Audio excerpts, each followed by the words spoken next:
Everyone, welcome to Vision Study Hub. और आज हम लोग डिस्कस करेंगे ट्रिग्नोमेट्रिक फंक्शन में एक्सरसाइज 3.2 के बारे में। तो 3.2 का लेक्चर जो है इसके पिछले वाले वीडियोस में इसके सारे कॉन्सेप्ट्स मैंने आप लोगों को एक्सप्लेन कर दिए, आपके साथ मैंने डिस्कस कर लिए हैं। तो अब हम लोग उसी कॉन्सेप्ट्स पर बेस्ड क्वेश्चन जो है वो इस एक्सरसाइज में सॉल्व करने वाले हैं। तो इस वीडियो को बहुत ध्यान से देखिएगा, बहुत ध्यान से समझिएगा कि कहाँ पे इसके क्वेश्चन को कैसे सॉल्व किया जा रहा है। उन कॉन्सेप्ट्स को थोड़ा सा ब्रीफ में हम लोग समझने की कोशिश करेंगे और फिर उसी के बेस पर हम लोग यहाँ पे क्वेश्चंस को सॉल्व करने वाले हैं। तो यहाँ पे पहला क्वेश्चन दिया हुआ है और पहले क्वेश्चंस के अकॉर्डिंग अभी बहुत सारे क्वेश्चंस हैं, तो इसलिए ये बहुत ज़्यादा इंपॉर्टेंट है। यहाँ पे दिया है cos x इक्वल -1/2 और इसकी एक कंडीशंस भी दी गई है कि x जो है यानी कि एंगल वो लाई करता है थर्ड क्वाड्रेंट में। इसलिए हमने आपको जो कॉन्सेप्ट बताया था कार्टेशियन प्लेन पर ट्रिग्नोमेट्रिक एंगल्स को दिखा करके, ताकि उसकी फंक्शंस को वहाँ पे डिराइव किया जाए साइन कन्वेंशन जो कहा जाता है, यानी कि x डैश और ये y डैश।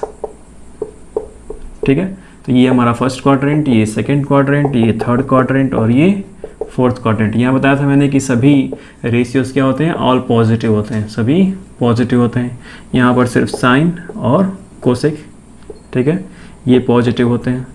और यहाँ पर टेन और कॉट जो होते हैं ये पॉजिटिव होते हैं। और फोर्थ क्वाड्रेंट में कॉस और सेक जो है वो पॉजिटिव होते हैं, बाकी सभी नेगेटिव होते हैं। तो जिनका नाम मैंने यहाँ पे लिया सिर्फ वही पॉजिटिव होते हैं, बाकी सभी क्या होते हैं, नेगेटिव होते हैं। तो हमको उसी के अकॉर्डिंग उनका सिंबल भी रखना होगा, उनकी वैल्यूज़ के। तो क्वेश्चन में ये दिया है कि अगर हम cos x की वैल्यू यहाँ पे दिए हैं तो रिमेनिंग और जो क्वांटिटीज़ हैं 5 क्वांटिटीज़ उनको भी आपको फाइंड करके दिखाना है उनके प्रॉपर वैल्यू के अकॉर्डिंग। अगर वो थर्ड क्वाड्रेंट में है ये तो x जो है उसका एंगल थर्ड क्वाड्रेंट में है, तो यानी कि यहाँ पे ये थर्ड क्वाड्रेंट है, यहाँ पे है आपका x।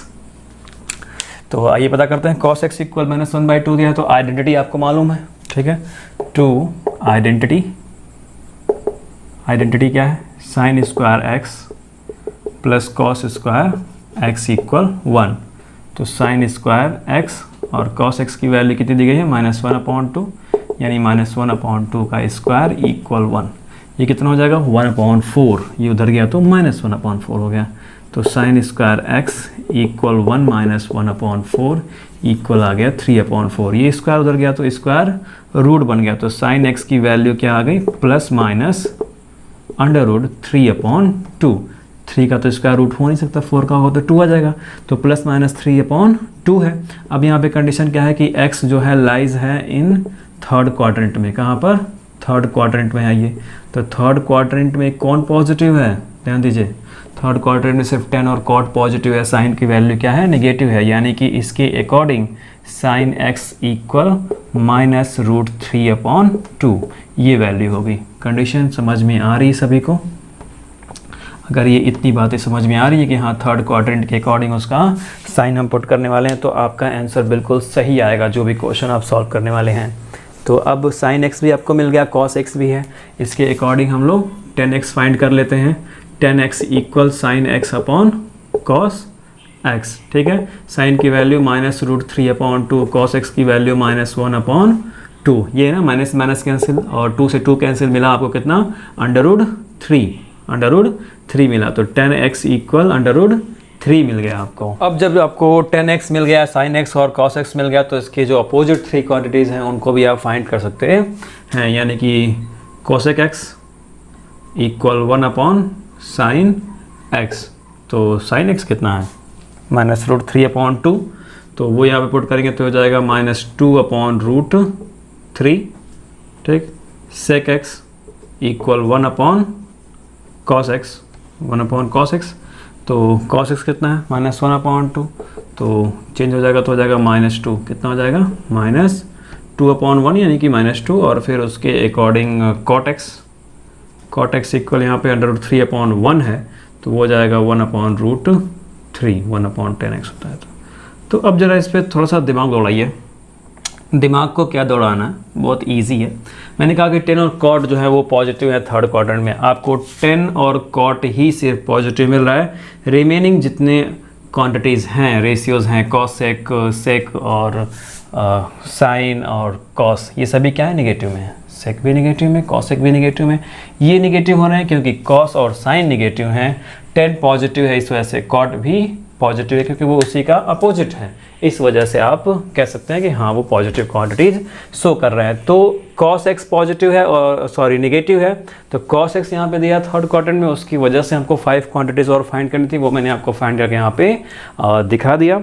और इसी तरह से बिल्कुल सेम इसी तरह से इसके बाद जो और क्वेश्चंस हैं, यानी कि 2 से लेकर के 5 तक जितने क्वेश्चन हैं सेम इसी पैटर्न पे वो सॉल्व होने वाले हैं। क्वेश्चन में चेंजिंग क्या होगी? चेंज होगा आपका क्वाड्रेंट, हो सकता है किसी में फर्स्ट क्वाड्रेंट दे दे, किसी में सेकेंड क्वाड्रेंट दे दे, किसी में फोर्थ क्वाड्रेंट दे दे, और ये वैल्यूज़ को चेंज कर सकता है। बस इसी 2 कंडीशंस को चेंज कर सकता है और फिर नया क्वेश्चन क्या हो जाएगा, फॉर्म हो जाएगा। तो उसके अकॉर्डिंग ही आपको सॉल्व करना, जो यहाँ पर मैंने आपको शो किया है। तो अगर आपको ये सारी बातें समझ में आ रही हैं तो आप इन सारे क्वेश्चंस को बहुत ईजिली तरीके से सॉल्व कर लेंगे। So students, don't waste the time, pause the video and note it down.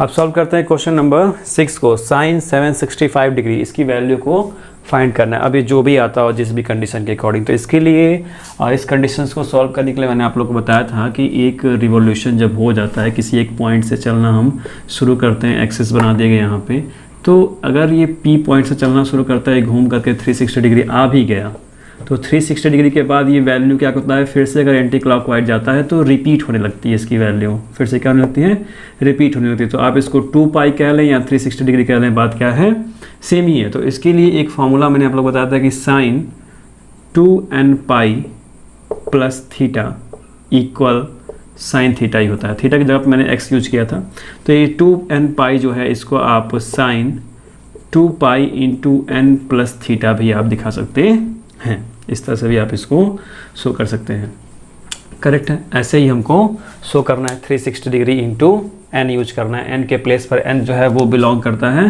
Capital Z से, यानी कि इंटीजर से। पॉजिटिव भी हो सकता है और निगेटिव भी हो सकता है। तो उसके अकॉर्डिंग ही हम यहाँ पर 765 को ज़रा चेकआउट करने वाले हैं। 2π यानी कि 360 डिग्री, ठीक है। तो 360 डिग्री इंटू 2 करेंगे, 360 डिग्री इंटू 2 तो कितना हो गया, 720, और 65 से माइनस करेंगे तो 45 मिल जाएगा, ठीक है। तो टोटल ऐड होकर कितना बन जाएगा हमारा, 765 डिग्री बन जाना है, करेक्ट ना। तो इसको चेंज करते हैं, तो ये हो जाएगा साइन, हो गया साइन 2 इंटू 360 डिग्री यानी कि 720 प्लस 45 डिग्री यानी कि साइन 45 डिग्री। अब स्टोरी ध्यान दीजिए, क्वाड्रेंट में सिंबल का यूज होना बहुत ही बेहतर समझा जाता है, क्योंकि उस सिंबल को जब हम पुट करेंगे तभी हमारी करेक्ट वैल्यू आनी है, तभी करेक्ट वैल्यू आएगी भी, ये भी आप कह सकते हैं। तो मैंने भी आपको बताया कि 360 के बाद ये रिपीट हो जा रहा है। तो P पॉइंट से चलना इसने शुरू किया, 1 रिवॉल्यूशन किया, 360 हुआ, 2 रिवॉल्यूशन कर रहा है। 2 इंटू 360 का मतलब यही है कि 2 बार ये रिवॉल्यूशन कर रहा है और फिर उसके बाद ये 45 डिग्री जा रहा है, ठीक है। इस कंडीशन में जहाँ भी जिस भी पॉइंट से चलना ये शुरू कर रहा है, तो क्वाड्रेंट इसका दिया नहीं है, क्वाड्रेंट नहीं दिया है, बट हाँ इसकी वैल्यू पॉजिटिव दी है। तो आप ये समझ सकते हैं कि ये फर्स्ट क्वाड्रेंट में ही है, साइन 675 डिग्री। तो यहाँ पे ही 45 डिग्री के एंगल पे ये पढ़ने वाला है। मान लीजिए यहाँ से उसने शुरू किया तो 45 डिग्री के एंगल पे ही पढ़ रहा है, यही 45 डिग्री की वैल्यू है, यही 765 डिग्री की वैल्यू। 2 रिवॉल्यूशन ही घूमने के बाद ऐसे फिर से आप यहाँ पे घूम के यहाँ पे आ गए, ठीक है। तो इस वजह से इस साइन 45 डिग्री की वैल्यू क्या आनी है, पॉजिटिव वैल्यू ही आनी है, क्योंकि जो अब यहाँ पे सिंबल दिया रहता है हम उसी को लेकर के चलते हैं, उसी के अकॉर्डिंग हम वैल्यू को फाइंड करते हैं। अगर वो चेंज हो नहीं रहती तो यहाँ पे एक कंडीशन दिया था कि यहाँ पे ये थीटा या एक्स जो है कौन से क्वाड्रेंट में है, बट ऐसा यहाँ पे दिया नहीं है। तो आप यही माने कि हाँ ये पॉजिटिव है, तो फर्स्ट क्वाड्रेंट में ही किसी पॉइंट से चलना शुरू किया, 2 रिवॉल्यूशन कंप्लीट किया और फिर उसके बाद और 45 डिग्री ये रन किया, तो वो बन गया साइन 765 डिग्री। तो मैंने आपको वही दिखाया कि इस पॉइंट से इसने चलना शुरू किया है, एक रिवॉल्यूशन गया, फिर दूसरा गया और फिर 45 गया, तो वो इस पॉइंट पर पहुंच रहा है। तो आप इसको 45 डिग्री कह लें या 765 डिग्री कह लें, वैल्यू क्या है, सेम ही होनी है। तो साइन 45 डिग्री की वैल्यू 1/√2 और वो क्या हो जाएगी, पॉजिटिव हो जाएगी, क्योंकि ये क्या है, फर्स्ट क्वाड्रेंट में है। आपको दिख भी रहा है फर्स्ट क्वाड्रेंट, किस वजह से, क्योंकि इसकी वैल्यू पॉजिटिव में दी गई है। तो जैसा क्वेश्चन नंबर 6 का सॉल्यूशन है वैसा ही क्वेश्चन नंबर 7 का भी सॉल्यूशन है, सेम इसी पैटर्न पर वो सॉल्व होगा। अब कंडीशन क्या चेंज हो सकती है क्वेश्चन में, क्वेश्चन में आपकी जो थीटा की वैल्यू दी गई है यही पॉजिटिव हो सकती है, यही निगेटिव हो सकती है, और उसी पॉजिटिव और निगेटिव के अकॉर्डिंग जो आप वैल्यू उसको फाइंड करने वाले हैं वो वैल्यू पॉजिटिव और निगेटिव हो सकती है। तो क्वेश्चन में सिर्फ और सिर्फ यहाँ थीटा की वैल्यू को चेंज किया जा सकता है। कन्वर्जन आपको इस तरह से ही करना होगा, sin 2n pi plus theta equal sine theta, cos 2n pi plus theta equal cos theta होता। अभी मैंने आपको इसके पिछले वाले वीडियोज़ में ये सारी बातें एक्सप्लेन की हुई हैं। So students pause the video and note it down. अब सॉल्व करते हैं क्वेश्चन नंबर 8 को। इसमें वैल्यू जो है थीटा की रेडियन में दी गई है 19 पाई अपॉन 3 और इसकी वैल्यू को फाइंड करना है, कितनी वैल्यू ये होगी इसकी 1019 पाई अपॉन 3 की। तो इसको थोड़ा सा पहले ब्रेकआउट करते हैं, तब कुछ वैल्यू थोड़ी सी फिगर आउट होगी यहाँ पे। तो 1019 पाई 3 पाई से इसको स्प्लिट करेंगे तो ये हो जाएगा 10 6 1 अपॉन 3 पाई, 6 1 अपॉन 3 पाई, 19 अपॉन 3 को हमने ब्रेकआउट किया तो ये हो गया जाएगा फिर कुछ इस तरह से 10 6 pi plus pi upon 3, correct ना। 3 6 जा 18, 18 1 19 पाई अपॉन 3, इतना हो जाना है। अब ज़रा इसको देखते हैं 10 6 पाई प्लस पाई अपॉन 3 को। तो 10 6 पाई को राइट कर सकते हैं 2 pi into 3 plus pi upon 3। तो 2 पाई मतलब 360 डिग्री। मैंने आपको बताया था कि एक सर्किल में किसी पॉइंट से चलना शुरू करते हैं तो रिवॉल्व करते हैं तो 360 डिग्री होता है। फिर उसके बाद जो वैल्यू आती है एंटी क्लॉकवाइज जाने पर वो क्या होने लगती है, रिपीट होने लगती है। क्लॉकवाइज ये है, ठीक है। तो क्लॉकवाइज तो हमको जाना नहीं है, कैसे जाना है, एंटी क्लॉकवाइज ही हमको मूव करना है, करेक्ट ना। तो इस पॉइंट से चलना शुरू किए और फिर इसी पॉइंट पर आ रहे हैं, फिर आगे बढ़ेंगे तो वैल्यू क्या होती जाती है, रिपीट होती जाती है। तो 2 पाई यानी कि 360 डिग्री, करेक्ट। तो वो कंडीशन मैंने अभी आप लोग को दिखाया था कि sine 2n pi plus theta equal sine theta ही मिलता है। तो सेम वैसे ही 10 2n pi plus theta equal 10 theta ही मिलता है। और सिर्फ साइन और 10 क्यों, सभी जितनी 6 क्वांटिटीज़ हैं सभी के सभी, क्योंकि फर्स्ट क्वाड्रेंट ये जो होता है ये फर्स्ट क्वाड्रेंट होता है और यहाँ पर सभी क्वांटिटीज़ क्या होती हैं, पॉजिटिव होती हैं। तो उसके अकॉर्डिंग जितना भी आएगा यहाँ पे सेक 2n पाई प्लस थीटा भी सेक थीटा ही होगा, cos 2n pi plus theta भी कॉस थीटा ही होगा, cosec 2n pi plus theta भी कोसेक थीटा ही होगी। सभी वैल्यू रिपीट होंगी।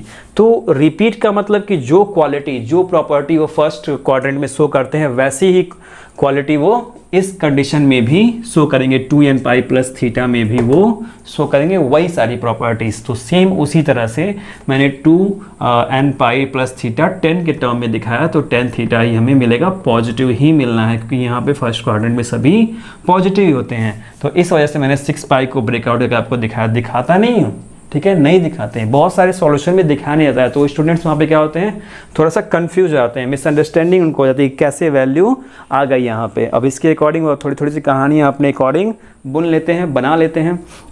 बट इसकी सेम स्टोरी यही है, जो साइन की स्टोरी थी कॉस की स्टोरी थी वैसे ही 10 की भी इसकी स्टोरी है। तो 6 पाई को इसीलिए मैंने ब्रेक कर दिया कि 2 पाई इंटू 3 कर देते हैं ताकि वो आपको दिखे।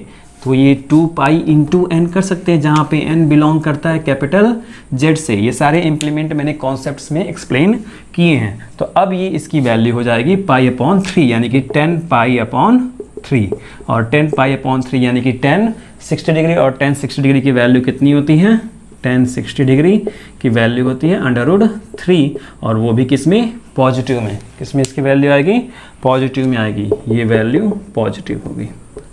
तो सेम इसी तरह से क्वेश्चन नंबर 8 की तरह से ही 9 और 10 भी सॉल्व होने हैं सेम, क्योंकि उनका पैटर्न भी बिल्कुल यही है, उनका एंगल भी रेडियन में देगा और इसी तरह से आप उसको भी कॉन्सेप्चुअल फाइंड करेंगे उसकी वैल्यू को।